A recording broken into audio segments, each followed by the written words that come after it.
Salut à tous, je suis Jacinthe Marion, sexologue, et c'est un plaisir de vous recevoir sur le podcast d'Aide Sextive, plaisir partagé. En solo ou avec mes invités, j'aborde la sexologie sous tous ses angles et de manière accessible. Je vous le dis, la sexo, ça va bien au-delà des draps.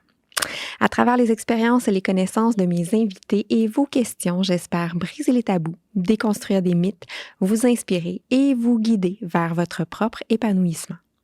Aux couleurs d'Aide Sextive, je vous promets des jasettes positives, assertives et inclusives. Des jasettes sextives, quoi. Évidemment, tout ça dans le plaisir. Pour cet épisode, ce n'est que vous et moi. J'avais envie de vous partager en fait quelques réflexions sur un sujet qui me passionne particulièrement ces temps-ci, l'éthique sexuelle.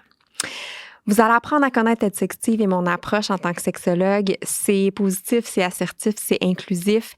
Et l'éthique sexuelle, ça cadre pile poil là-dedans. Mais c'est quoi l'éthique sexuelle? En fait, pour résumer ça vraiment simplement, c'est l'idée d'aller au-delà de la définition du consentement qu'on connaît tous pour créer en fait une sexualité qui est positive, qui est assertive, qui est axée sur le respect et surtout sur le plaisir. Comme je vous disais, en fait, le consentement, ça devrait pas être l'objectif, mais bien le strict minimum dans une relation sexuelle ou dans une interaction. Dans cet épisode, je vous lance en fait des pistes de réflexion. Je vous invite à vous questionner sur vos différentes conceptions en espérant en fait vous faire peut-être, vous apprendre quelque chose, vous faire évoluer peut-être un peu. Alors, j'ai le goût de commencer l'épisode en fait en vous invitant à réfléchir à votre propre définition de ce que c'est le consentement. Comment ce concept-là vous a été présenté au fil du temps? Par votre famille, par votre entourage, par les médias. Comment ça s'est actualisé dans vos expériences? Est-ce que le concept est clair pour vous? Est-ce que votre vision a évolué au fil du temps, au fil des expériences? Le consentement, ça a évolué beaucoup, en fait, au cours des dernières décennies particulièrement. Pour vous donner un peu de contexte, dans les campagnes de sensibilisation et dans l'éducation, dans les années 90, on lançait le message, en fait, que non, c'était non. C'était assez clair, hein? Ou peut-être pas. En 2010, on a commencé à avoir un peu plus ça comme oui, c'est oui. Donc, on a axé sur le positif. Hein, si vous avez été dans les cégeps, dans les universités, dans ces années-là, il y avait l'espèce de campagne sans oui, c'est non qui courait beaucoup. Donc, on a beaucoup axé là-dessus. Et dans les dernières années, on a ressorti des acronymes comme FRIES en anglais ou comme réel en français, où le R était pour réversible, E pour enthousiaste, E pour éclairé, L pour libre et S pour spécifique. Donc, on est venu ajouter en fait quelques éléments à ce consentement-là. Ça sonne simple, non? Ça fait du sens pour vous? Est-ce que vous l'appliquez de manière aisée? Comment vous arrivez facilement ou non à dire non ou à rejeter quelqu'un ou à respecter ce non-là quand vous le recevez? Comment vous vous sentez quand vous êtes la personne qui se fait dire non? En fait, on se rend de plus en plus compte que le consentement, ça a l'air bien simple, mais finalement, ça ne l'est peut-être pas tant que ça. Beaucoup de personnes qui sont mélangées, qui ne savent pas comment naviguer à travers le consentement, puis ça provoque même de l'anxiété chez plusieurs personnes et chez beaucoup de nos jeunes, en fait. Ça ressort de plus en plus. Si je vous disais qu'en fait, le consentement, c'est beaucoup plus complexe que la manière dont on le présente jusqu'ici.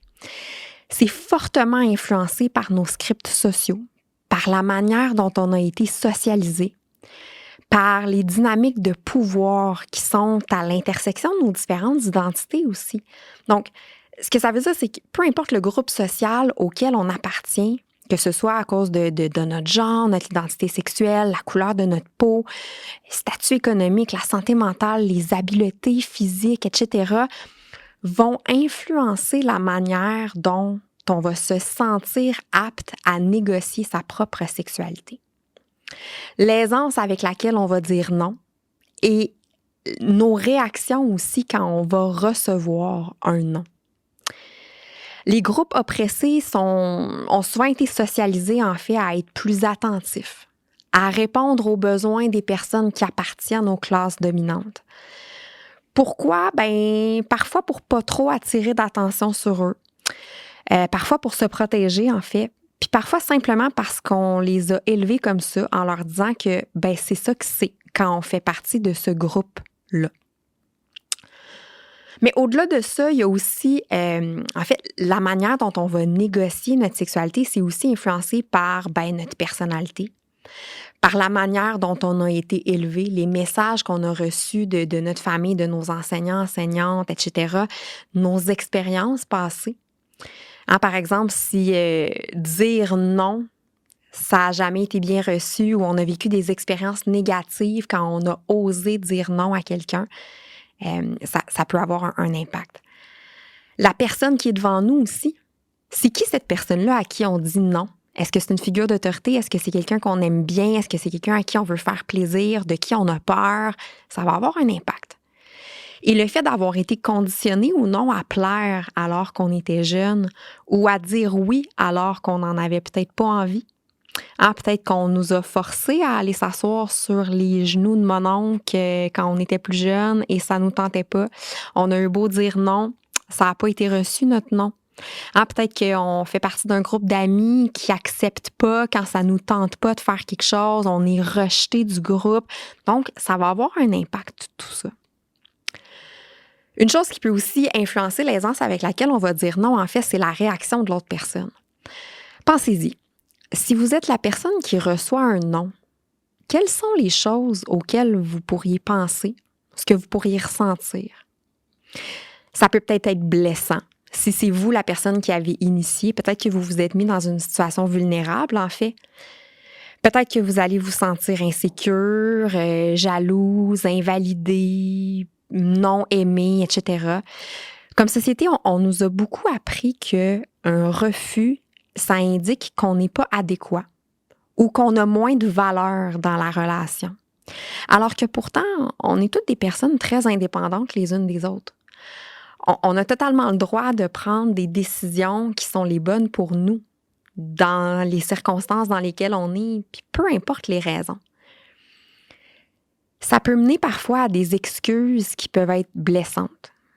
Des excuses, en fait, qui vont être empreintes un peu de prendre nos droits pour acquis, comme si les gens nous devaient quelque chose ou nous rendre irritables ou des excuses qui vont être non sincères ou incohérentes, des trucs du genre « je suis désolée que tu te sentes comme ça ». Voyons, prends pas ça de même. Là, j'essayais juste de te faire plaisir, franchement. Je pensais que tu m'aimais. Ou bon, c'est ça, tu me veux plus. Donc, des réactions de ce genre-là, c'est des trucs qui ont été conditionnés, en fait. Parce qu'on s'est, comme je disais, on s'est fait apprendre que si quelqu'un nous dit non, c'est qu'on ne vaut pas la peine. Dans cet épisode, je vous invite à vous questionner sur votre voix intérieure, à faire une place à ressentir, démontrer de la gentillesse envers vous-même, envers les autres, à vous donner de l'espace pour grandir, pour évoluer. On est plus grand que les valeurs dans lesquelles on a été élevé. Et ça, on l'oublie souvent. On peut apprendre, on peut désapprendre de manière perpétuelle. Je vous invite à réfléchir sur différentes manières dont se limiter à la simple définition du consentement puis à cette simplicité dont on a parlé au début, ça peut nous limiter. Donc, ça nous place en fait dans des positions actives-passives. Il y a une personne qui demande, il y a une personne qui reçoit une demande puis qui est comme passif dans cette situation-là qui doit répondre. Souvent, situation homme-femme, très genrée. Alors qu'en réalité, ça devrait être égalitaire, ça devrait être collaboratif. Ça crée des situations oui-non, alors que ça devrait être des questions ouvertes, des discussions, de la communication réciproque. Ça fait en sorte que, en fait, vouloir participer à une activité sexuelle, c'est pas assez. Une personne peut accepter de participer à du mauvais sexe ou à du sexe non éthique pour une multitude de raisons. Du sexe consenti, là, ça peut être blessant, traumatisant, aliénant, douloureux. On met l'accent sur obtenir un oui plutôt que sur le plaisir, ce qui va parfois amener un agenda caché chez la personne qui essaie d'initier l'interaction sexuelle. On met l'accent sur le fait que une interaction sexuelle qui est un succès, c'est une interaction sexuelle qui a été acceptée ou pour laquelle on a obtenu un oui, alors qu'en fait, on devrait mettre l'accent sur le plaisir partagé même. Ça permet de se cacher puis d'éviter des questions difficiles en lien avec la moralité, en lien avec l'autonomie, en lien avec ce que notre culture du sexe devrait avoir l'air. On voit le consentement comme un obstacle plutôt qu'un checkpoint, en fait, ou une étape à franchir. Bref, du sexe consentant, c'est pas nécessairement du bon sexe. C'est pas nécessairement du sexe plaisant ou respectueux ou même du sexe éthique. On finit par confondre du sexe pas si pire que ça avec du bon sexe qui m'apporte du plaisir et du bonheur et qui me permet de m'épanouir. Le consentement nous a été présenté un peu comme le plafond, alors qu'en réalité, ça devrait être le plancher, c'est le strict minimum. Le plafond, l'objectif, ça devrait être l'éthique sexuelle, en fait. Ce qui nous amène à l'idée d'aller au-delà du consentement, vers une éthique sexuelle. Donc, je vous amène à penser en fait au respect de soi, au respect des autres, à la considération pour chacune des personnes qui est impliquée. Ça va comprendre des trucs comme comment initier, comment inviter l'autre personne, comment escalader une situation vers la sexualité, comment gérer la déception, le rejet avec compassion et avec grâce. Comment naviguer les accidents de consentement? Si, sans le vouloir, on n'a pas respecté le consentement d'une autre personne, comment on gère ça? Ça fait partie de l'éthique sexuelle, tout ça. C'est une question de curiosité, d'exploration, de prendre soin d'eux, et non une question d'ambition, de contrôle ou de pouvoir. C'est d'écouter les autres de manière proactive. C'est de favoriser un sentiment de sécurité. C'est de favoriser la joie, en fait. C'est de créer un espace où les partenaires sont libres de communiquer leurs besoins et leurs désirs. C'est de porter attention aux désirs des autres, puis de trouver les endroits où les désirs des autres vont entrecroiser nos désirs, cette espèce de sweet spot-là de désir mutuel. Au lieu de mettre le focus sur ce qui est mauvais ou sur ce qui est mal, on va aller mettre le focus sur ce qui amène du plaisir, sur ce qui permet de s'épanouir, ce qui est agréable à partager. Donc, on est dans la réciprocité, dans le dialogue, plus que dans des rôles actifs-passifs. On prend ses responsabilités quand il est temps de naviguer des interactions qui peuvent sembler un petit peu ambiguës, des situations où on ne sait pas trop où se situer, plutôt que d'utiliser cette ambiguïté-là comme une excuse, derrière laquelle se cacher, ou pour justifier certains malentendus qui vont servir que nous, finalement. On va prendre ses responsabilités et aborder ces ambiguïtés-là, en parler, ouvrir la conversation. C'est être trauma-informed, mais c'est aussi mettre en place et utiliser des safe words. Donc, des mots qu'on pourrait utiliser à certains moments pour stopper une interaction sexuelle ou ralentir, sans avoir à s'expliquer, sans avoir à accuser l'autre personne. Parce que des fois, il y a certains contextes où on veut explorer, on veut pousser peut-être certaines limites. On est dans un contexte de jeu de rôle, de dirty talk, de BDSM. Puis des fois, non ou stop, ça veut pas nécessairement dire non ou stop. Ça peut faire partie du jeu ou du plaisir. Donc, de se mettre en place des safe words comme ça dans une relation, ça peut créer des situations agréables puis nous permettre de dépasser nos limites dans un espace qui va être sécuritaire. Et ça fait partie de l'éthique sexuelle. Je vous invite en fait à accorder de la valeur à vos limites personnelles et à celles des autres, aux besoins également, à protéger votre énergie en apprenant à dire non, à vous assurer d'offrir un environnement sécuritaire où c'est possible de dire non et que vous savez en fait que ce non-là va être bien accepté. À vous rappeler qu'un non, ça n'a pas besoin d'être emballé dans de la ouate. On n'a pas besoin de mettre des gants blancs et ça n'a pas besoin d'être justifié non plus.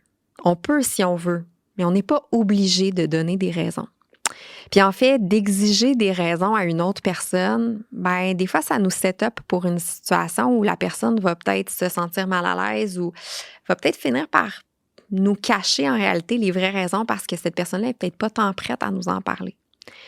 Donc, de ne pas forcer la justification et de simplement accepter. Si vous êtes la personne qui recevez un non, je vous invite en fait, bien évidemment à le respecter, mais à avoir confiance que la personne devant vous sait ce qui est bon pour elle. À vous rappeler que c'est pas à propos de vous le non nécessairement. Et ne le rendez pas à propos de vous. Soyez dans la compassion, dans l'empathie, dans la considération pour l'autre.